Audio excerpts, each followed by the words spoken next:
Boa noite a todas, a todos. Sejam muito bem-vindos a mais uma sessão de cinema produzida pelo curso de cinema da Unisul, em parceria com a Fundação Catarinense de Cultura.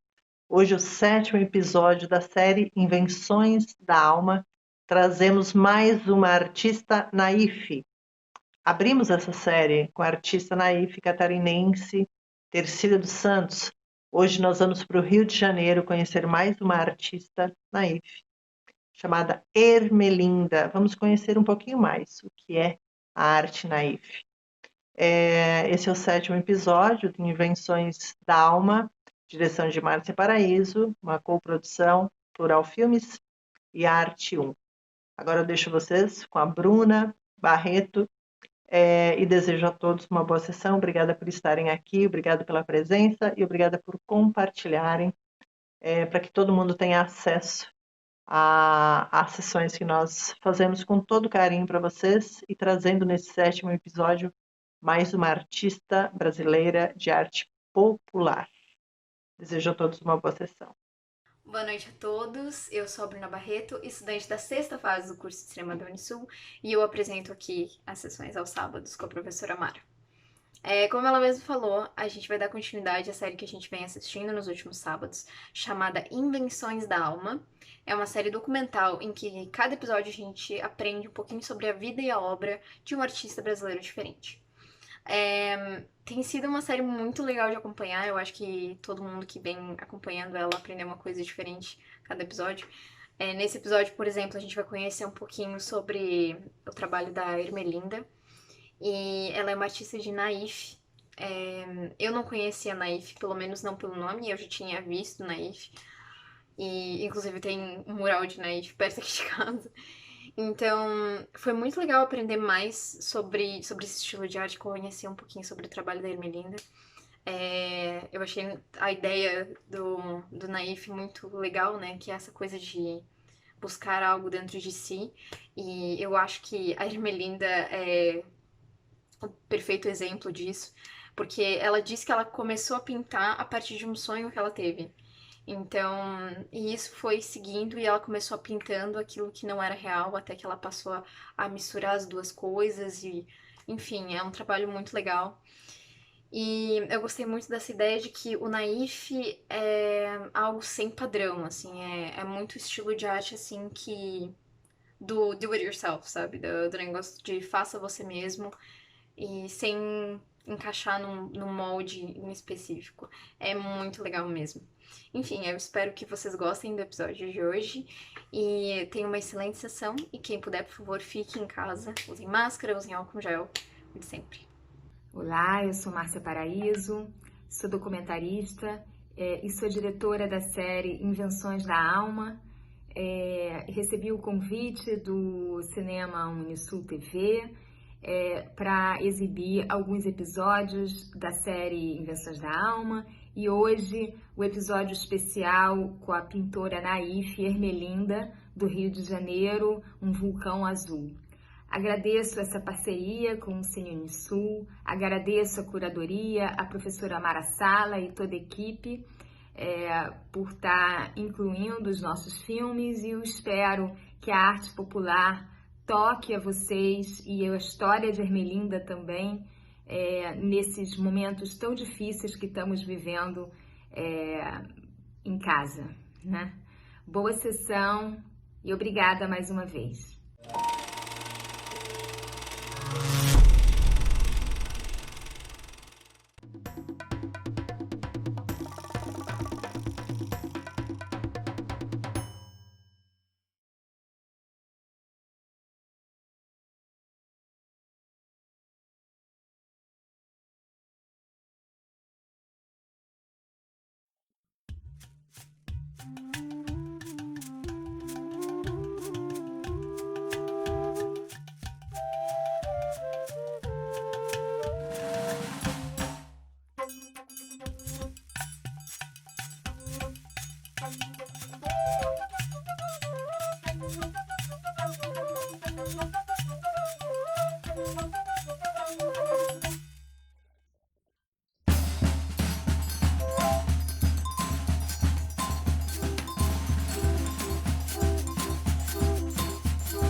No princípio, era a voz sufocada, transformada em silêncio.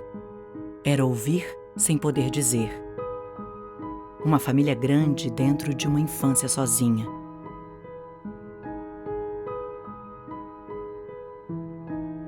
Dias longos, um tempo que tinha seu tempo no demorar.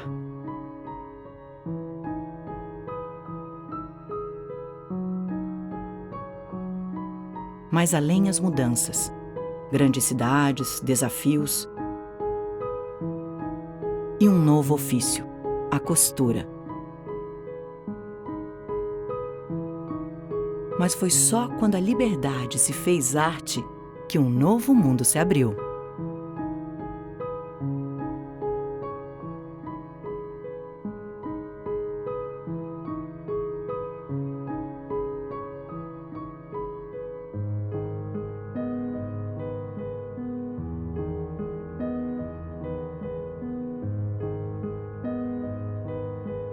Meu nome é Ermelinda de Jesus e com o casamento passou a ser Ermelinda de Almeida. Eu ouvia as vozes dizendo que ia acontecer e acontecia.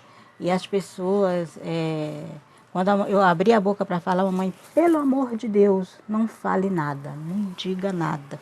Eu já tinha até medo do que eu tinha para falar. Tudo que aquela voz fazia, dizia, no dia seguinte acontecia. E aí as pessoas se afastavam de mim, que a minha mãe fazia rabada, ou não sei, acho que a rabada que tem uma maior quantidade de osso. Então ali eu fazia a minha fazendinha, limpava aquele ossinho bem limpinho, pintava com carvão e ali eu botava ali dentro. Então eu acho que aí já havia a pintora e a artesã dentro de mim. Tudo que eu aprendi na minha vida, eu aprendi sozinha. Aí foi quando a outra minha irmã, que morava aqui no Rio, me pediu para ela me mandar para cuidar da minha sobrinha, porque minha irmã era dona de uma fábrica, ela estava com um bebê novo. Aí eu vim. E aí eu fui estudar um curso de datilografia com o meu falecido marido, e que no final das contas passou a ser meu marido. Por opção minha, eu não quis ter filhos. E ele era louco pelo filho. A nossa diferença de idade era muito grande. Ele dizia, se você não tiver um filho, eu vou ser bisavô, tataravô. Eu digo, você não vai ser nada, porque eu não quero ter filhos. Aí foi onde eu cheguei ao meu médico, que eu estava entrando em depressão.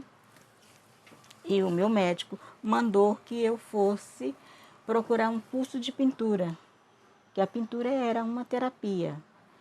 Falei para ele, mas a pintura não tem nada a ver comigo, não.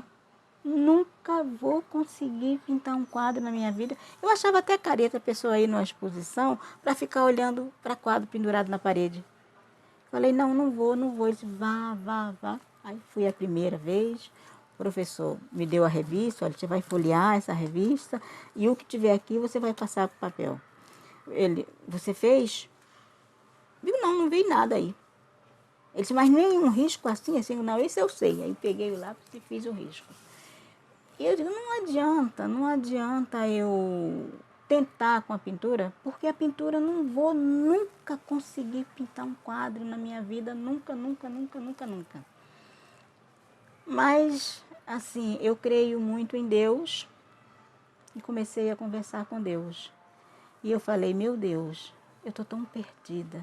Eu estou procurando algo sem saber o quê. Mostra-me, Senhor, um caminho. O que é que eu estou procurando, o que eu devo fazer? E aí eu dormi e sonhei com flores flutuando. Dali eu pulei da cama, peguei lápis e papel, não sei como. Se eu não sei desenhar, nada. Eu passei tudo aquilo para o papel, que eu até hoje tenho tudo isso guardado. Como foi que eu fiz tudo isso, e a noite inteira, em bastante folha. Agora eu vou para o curso. E aí era como se tivesse um vulcão dentro de mim, que de repente ele acordou. Toda noite eu dormia, saía da cama e desenhava, e desenhava, e desenhava. Aí e pintava aqueles desenhos. Ia lá para o curso e pintava aqueles desenhos. E as pessoas diziam, que pintura é essa? Eu digo, não sei. Quando esse não sei tiver pronto, eu compro. Continuei. Até que um dia chegou uma senhora no curso e falou, olha, essa pintura é naif. Aqui no Cosme Velho tem um museu com essa pintura. Vai lá mostrar a tua pintura. Eu já estava até tomando gosto daquela pintura, mas só não sabia o que eu estava pintando, né? Aí eu fui.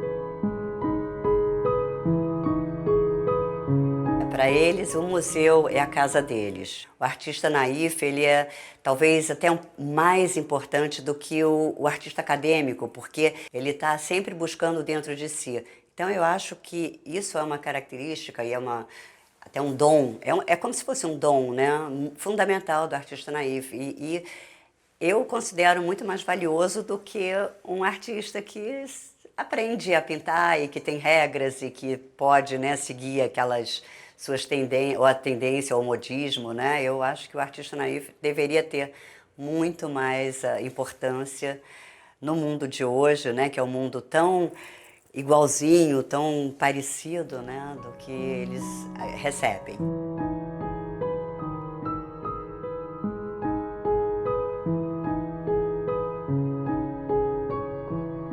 E quando eu estava lá eu fiquei assim, encantada. Meu Deus, é isso que eu estou pintando? É isso que é naif? Cheguei lá na parte de cima, a Jaqueline saiu da sala dela. Você está gostando? Eu falei, estou adorando, estou encantada. Uma senhora disse para eu trazer minhas fotos aqui no museu, porque disse que eu estou pintando naif. Eu gostaria de saber o que eu estou pintando, ou não tem pintura nenhuma aqui. Aí ela começou a olhar e disse, você está pintando naif e arte brute ao mesmo tempo. O seu lado maior for da pintura naif, você vai pertencer ao museu. Mas se o seu lado maior for da arte brute, que só tem na França, você vai passar a pertencer ao Museu da França. E eu, quero muito pertencer ao Museu Naif, porque eu fico encantada com aquilo que eu quero muito. Meu lado maior vai ser exatamente o lado naif. Aí o museu me chamou, e eu ali, meu coração, é naif. Aí falou, olha, o seu lado maior é da arte brute. E você vai pintar, vai passar a pertencer ao museu na França. Então, ela chegou aqui muito assim, até com um pouquinho de medo, né? Porque ela não entendia ainda bem o que estava acontecendo com ela, e trouxe os trabalhos. E quando nós vimos, a gente faz uma seleção, né? A gente tem sempre um conselho que avalia as obras e que nos diz, né? Vamos esperar um pouquinho mais, vamos pedir para trabalhar um pouquinho mais, ou vamos aceitar agora, ou vamos pedir para eles pintarem um pouco mais esse tipo, um tema específico, alguma coisa que a gente sente que ele tem mais, ou ela, né, tem mais, assim, facilidade, né, em se expressar com aquele tipo de pintura, né.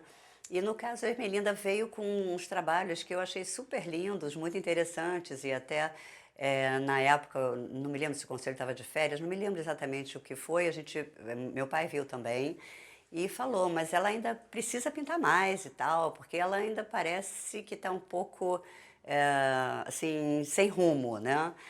E eu achei muito interessante a pintura dela e de repente falei, eu acho que você como outsider, né, tá perfeitamente no caminho, né? Mas vamos continuar, né?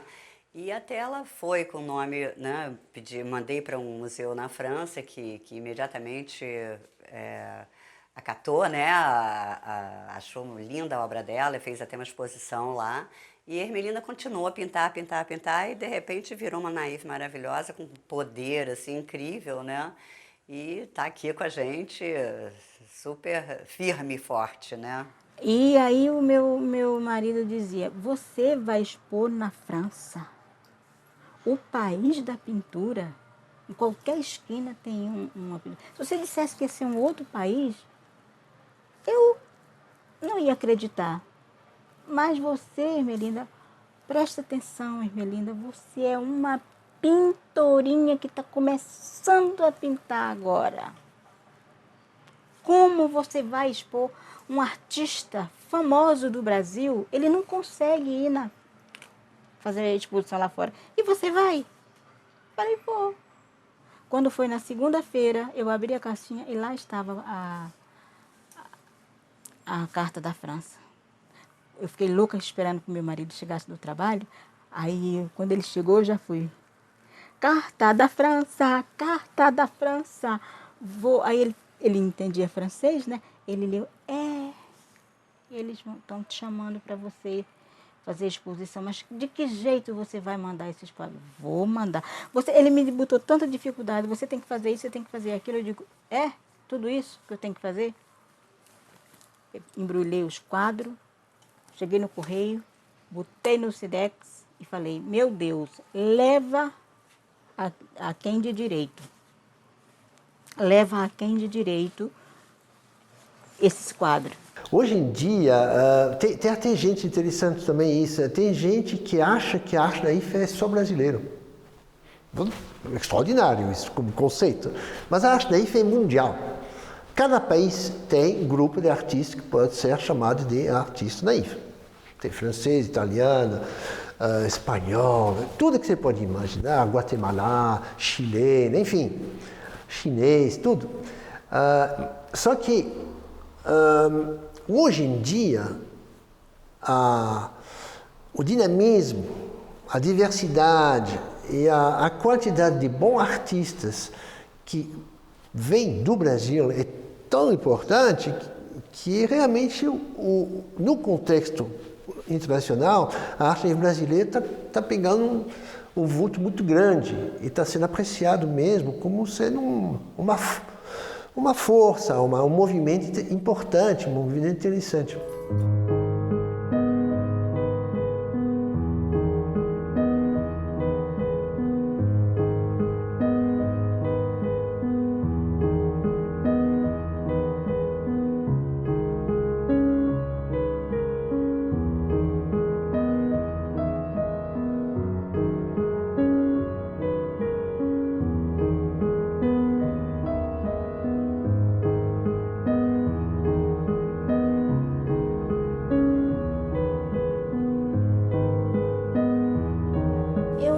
Na verdade, de repente ela é a minha libertação, embora as pessoas me perguntem, por que você escolheu a pintura naif?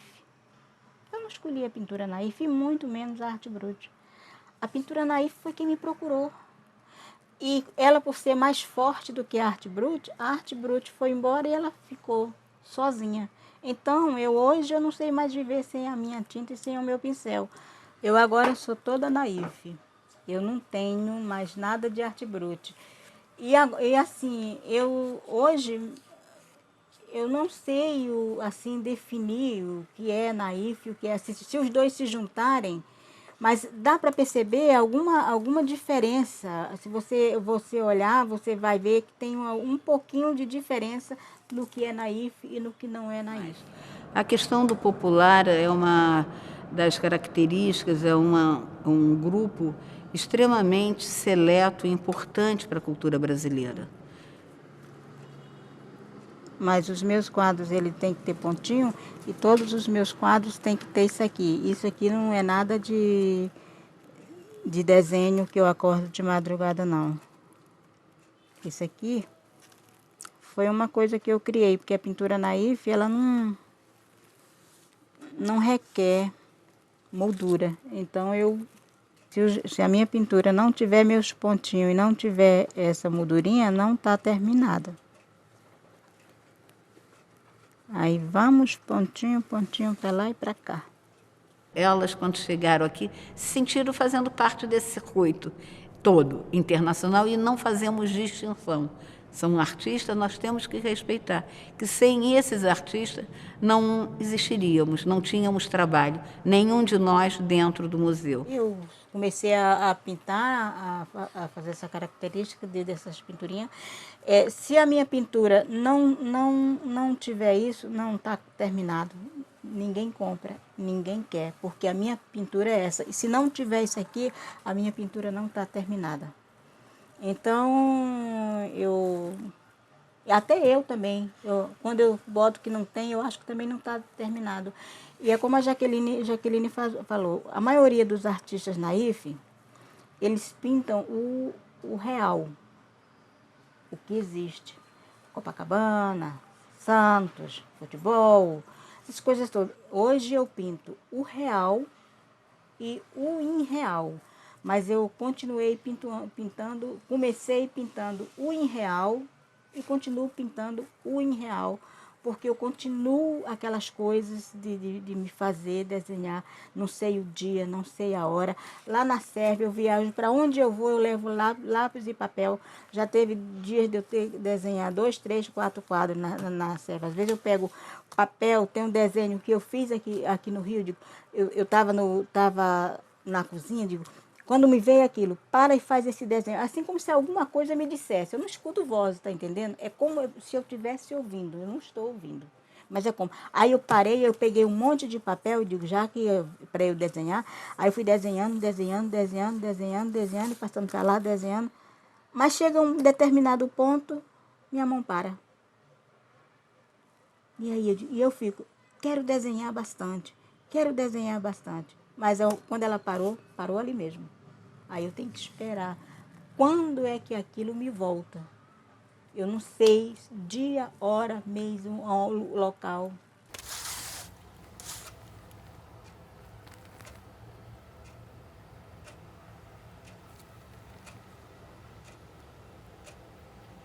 Eu adoro pintar.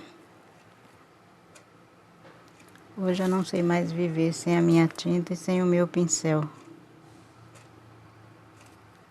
É que eles analisaram, eles dizem, olha, eu nunca vi esse seu trabalho, já sou crítico há tantos anos. Quando a gente olha, tem um fascínio, tem uma coisa assim, que não tem explicação. Esse seu trabalho é um trabalho dos antepassados, é um trabalho das cavernas, porque eu também nunca vi esse seu trabalho. Você disse que nunca viu, eu também não. Eu vejo todo tipo de naif. Mas esse especificamente, seus purinhos, eu não sei. Eu dei o nome de purinho porque eu já tinha passado a desenhar Cristo, desenhar futebol, desenhar Maracanã, desenhar santo, passei a desenhar tudo. Então, para eu diferenciar o que é nosso e o que é só meu, então, por que tem tanta perna, tanta coisa? Eu não sei por quê. Foi o desenho que saiu, então eu botei meus purinhos. Ali só tem aqueles desenhos que me veio, que eu desenhei no papel e passei para a tela. O frevo, eu fiz o frevo dentro da minha pintura. O frevo está naif, mas ele não é o meu. O frevo é nosso. E os purinhos não é de ninguém. Se alguém tiver um quadro meu, só se for, nem como imitar, é difícil imitar. Embora muita gente tente a me imitar. Mas é difícil, e por quê?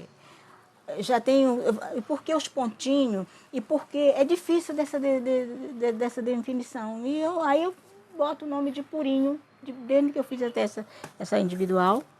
Que ela diz, como é que você vai dar nome? Meus purinhos. E sei que é gratificante para mim, lá nas exposições, onde fica o fascínio das pessoas, como se estivesse vendo uma coisa do outro mundo. Entendeu? Como se não fosse uma coisa real. Foi o que a Jaqueline diz aqui, que eu pinto as duas coisas, que eu hoje pinto o real e o irreal. Então, tudo que eu faço, eu vejo as pessoas ficarem fascinadas pelo que eu faço.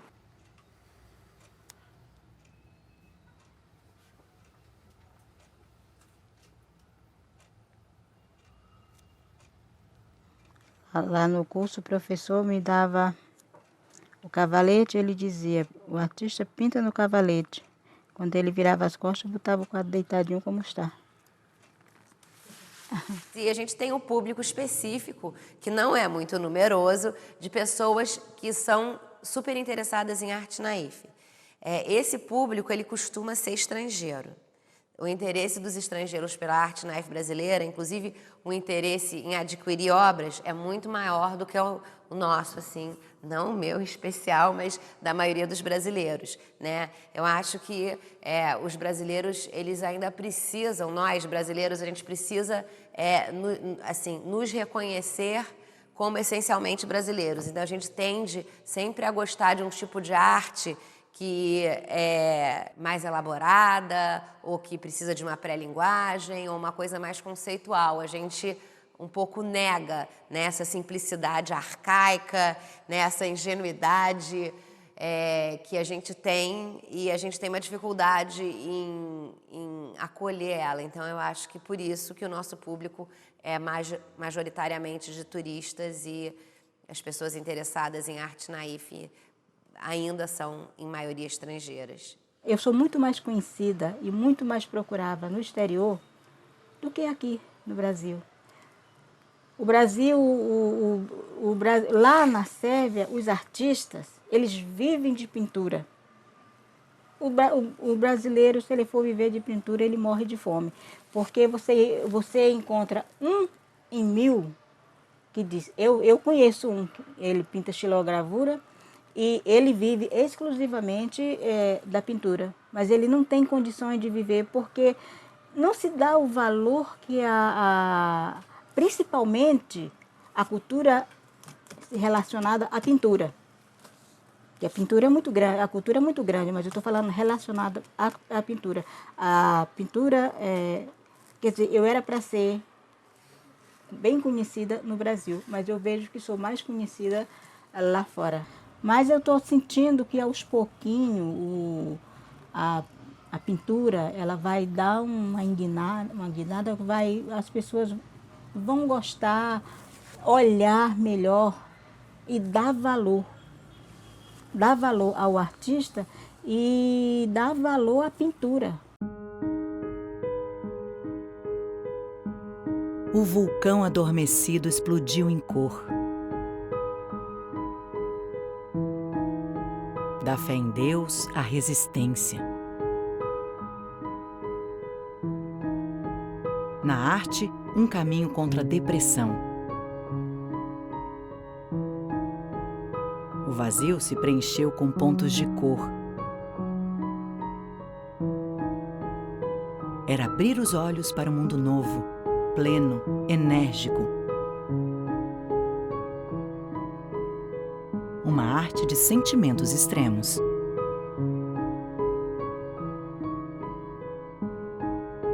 Na verdade, eu acho que ainda não sou artista. Ainda com tantas exposições que eu fiz. Então, assim, eu acho que eu ainda estou procurando, ainda não me, apesar de tantas coisas, e de hoje ver que as pessoas me acham na internet, elas querem alguma coisa, um determinado quadro, elas me acham e me encomendam, fazem encomenda de quadro, me compram a imagem dos meus quadros para fazer. Agora mesmo o Colégio Anglo está me comprando a imagem para fazer panfleto no Brasil e no exterior e capa da revista com o meu arraial. Então, assim, eu vejo assim, fico feliz de ver o meu trabalho tão procurado, mas eu não me sinto uma artista. Eu estou caminhando. Eu prefiro que digam, não eu sou uma artista famosa. Eu não, eu sou só Ermelinda. Sou só Ermelinda.